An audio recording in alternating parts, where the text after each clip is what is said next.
Did you know that caffeine works completely different than other addictive drugs like nicotine, alcohol, cocaine?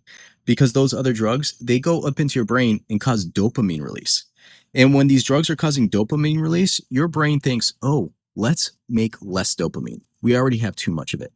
And then you become addicted because you need those drugs to get a normal amount of dopamine in your brain, which is what creates motivation and happiness and drive.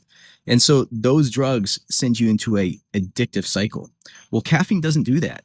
Caffeine goes up into your brain and blocks adenosine receptors. And when adenosine receptors are blocked, dopamine receptors become more active, meaning they are more able to be stimulated by your natural brain's dopamine. So when you drink a caffeinated beverage, you feel motivated, you feel happy, you feel like, yeah, let's do it. Because your brain's natural dopamine is now more able to stimulate your dopamine receptors because they're more activated by this blockade of adenosine receptors by caffeine. So I just did a full podcast on this.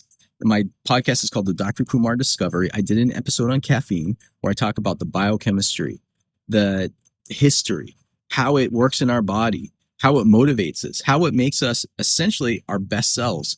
I call caffeine the great potentiator because it helps you realize your full potential. You should check it out, especially if you drink caffeine, because it's got all the information for you to decide whether you want to keep it in your life or not, where the benefits outweigh the risks. For me, they do, but you should take a listen and decide for yourself. I hope to see you there. Cheers.